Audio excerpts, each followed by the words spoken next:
Bank EMI కట్టలేదండి, monthly 5వ తారీఖు వస్తుంది, 10వ తారీఖు వస్తుంది, ఈఎంఐ కట్టలేదంటే ఒక రోజు గడువు తప్పిపోతే ఇమీడియట్ గా ఆ బ్యాంకర్స్ పెడుతున్న టార్చర్ ఒక రకంగా ఉండదు. రికవరీ ఏజెంట్స్ యొక్క తాకడే పొరపాటున 1-2 నెలలు గానీ మనం ఒక డ్యూ ఉండిపోయామంటే ఇమీడియట్ గా వాళ్ళు ఫోన్ చేసే టార్చర్ ఒక రకంగా ఉండదు.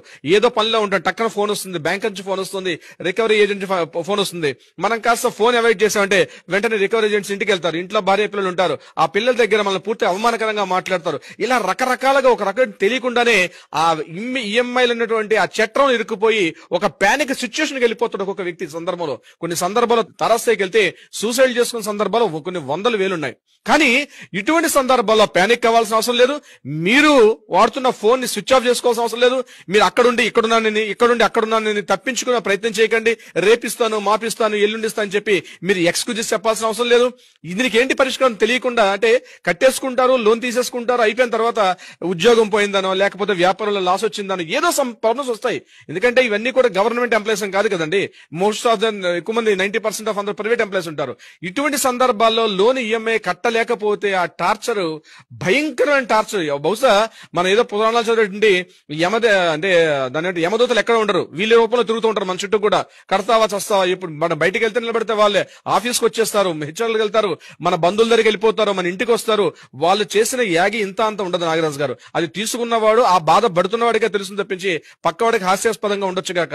మేము డీల్ చేస్తున్న కేసులో చాలా మంది సార్ బ్యాంక్ నుంచి టార్చర్ తప్పించుకోవడానికి ఏం చేయాలో అర్థం కావట్లేదు సార్ అని.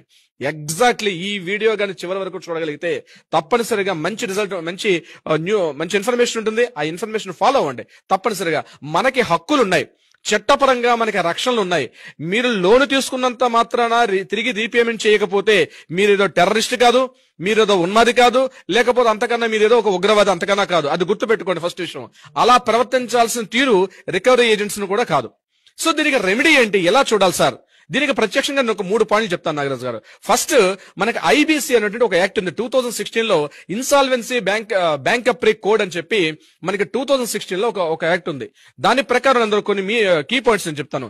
ఎవరికైనా బ్యాంకులో ఈఎంఐ లోన్స్ తాలూకా బకాయిలు ఎక్కువగా ఉండిపోతే ఇమీడియట్ గా మీరు బ్యాంక్ దగ్గరికి వెళ్లి ఆ యొక్క ఏదైతే ఈఎంఐ షెడ్యూల్ ఉందో దాన్ని రీషెడ్యూల్ చేయమని చెప్పి బ్యాంక్ మేనేజర్ కి రిక్వెజిషన్ చేయాల్సిన అవసరం అయితే ఉంటుంది. ఒక లెటర్ ఫామ్ చేసి ఆ లెటర్ తగ్గట్టుగా మీరు బ్యాంక్ మేనేజర్ ని కన్సల్ట్ చేస్తే, సార్ నా ఫైనాన్షియల్ పరిస్థితి రకంగా ఇబ్బంది పడుతున్నాను కాబట్టి ఈఎంఐలు కట్టలేకపోతున్నాను కాబట్టి రీషెడ్యూల్ చేయండి అని మీరు కోరుకునే హక్కు మీకు ఉంది.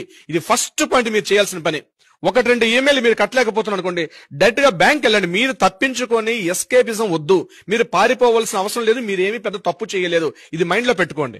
ఫస్ట్ బ్యాంక్ వెళ్ళండి, ఒక లెటర్ స్టేట్మెంట్ ప్రిపేర్ చేయండి. నేను నా ఆఫీస్ లో ఉద్యోగం పోయింది,